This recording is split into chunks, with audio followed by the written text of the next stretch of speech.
Welcome back guys sa ating channel. So for today's video, pupunta ako ng Rojas City para magpa-renew ng aking motor. So mamaya pagkatapos nating mag-renew, itotal natin kung magkano ba lahat ng gastos ko sa pagpapa-renew ng motor. Dahil pag nagpa-renew tayo ng motor, step by step po yan. Kailangan po natin kumuha ng emission test or smoke test sa isang accredited ni LTO na nagsusmoke test. So pagkatapos natin yung kumuha ng smoke test or emission test, kukuha naman tayo ng insurance. So karaniwan is nandoon lang rin yan, ikaw makukuha ng insurance sa may smoke test center. Ngayon pa lang ako aalis papuntang Rojas para magpa-register. Magpa-renew ng motor. So late na ako nagpa-renew kasi October 7 pa ata ito. October 7 pa yung dapat naka-renew na ako. Pero ang alam ko may extended ata. Kung meron pa kasi dati extended eh. So kung extended wala tayong penalty. So mamaya baka may penalty tayo. Sana wala. Kasi ang alam ko 120 ata yung penalty pag na-delay ka ng isang taon. Wala pa namang isang taon. 20 pa lang tayo ngayon eh. Ng isang linggo pa lang bago matapos nag-expire itong motor.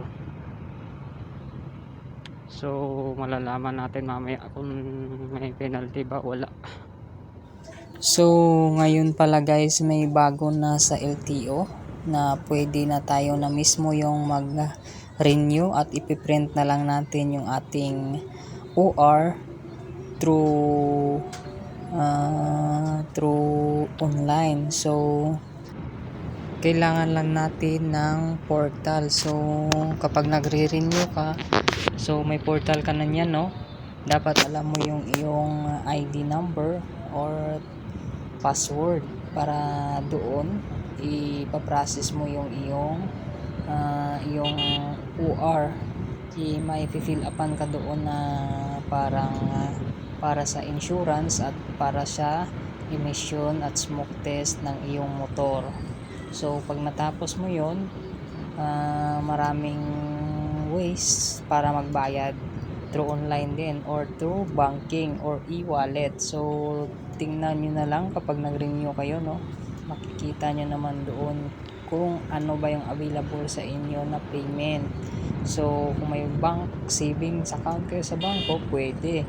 Kung GCash, pwede rin. So may additional fee lang siya kapag through online mo babayaran. So maliit lang naman yung additional fee niya, siguro nasa 15 pesos or 100 to 100 pesos. So ayun guys, pero depende rin yan sa inyo, kasi kung mas gusto nyo less hassle, mas prefer nyo na sa LTO kayo pumunta, okay rin. So ganun pa rin naman yung babayaran nyo, nasa 400 plus. So ako, siguro susobra ito kasi na-delay ako ng pag-renew ng aking motor. So sana naman konti lang yung babayaran ko doon para may panggas pa tayo. So samahan niyo ako sa biyahe ko.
So, dito guys, nagpagas muna tayo para hindi tayo ma-abriya sa daan. Mahal ng gasolina. Bullshit.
Mga dulas.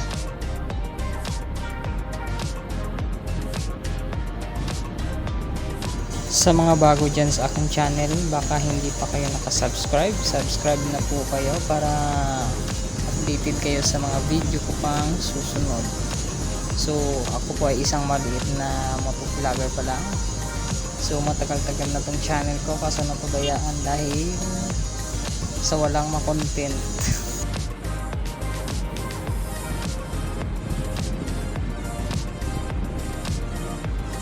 Dito boundary na tayo ng Sapian.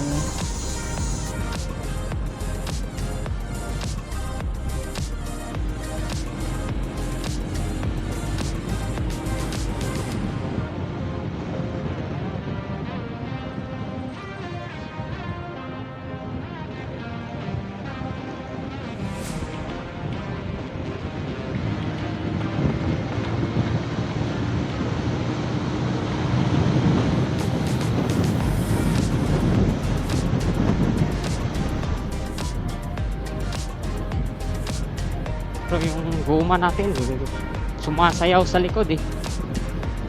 Lang yan. Basag yung bearing nito panigurahan.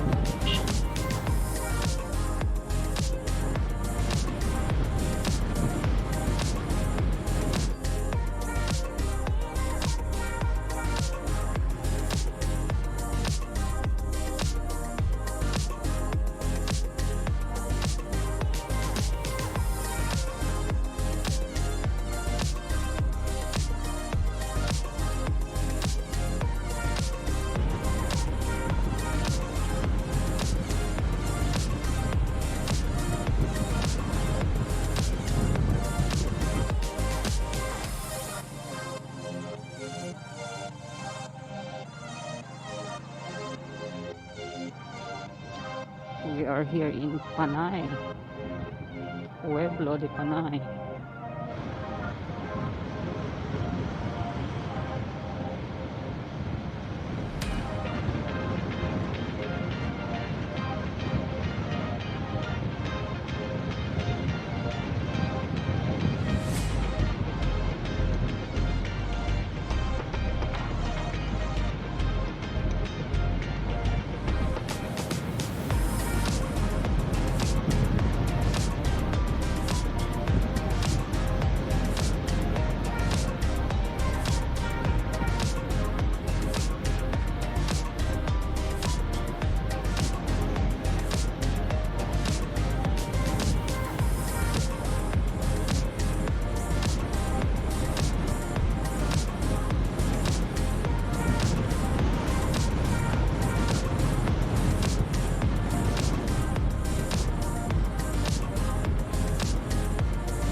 Ayun.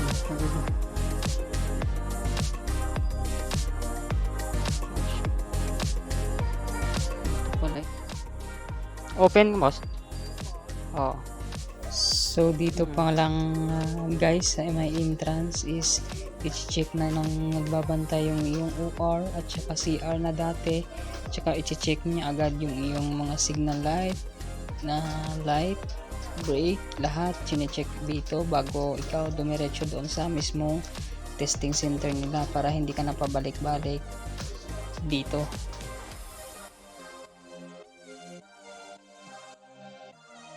After niyang ma-check lahat, ito may binigay siya sa aking number sa motorcycle lane. So, diretso ako sa cashier no, para magbayad ng smoke at emission testing. So, sila na yung mag-check ng motor ko.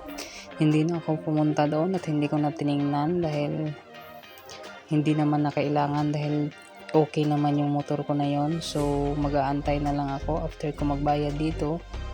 Mag-aantay ako sa labas. So medyo matagal kasi may nauna sa akin.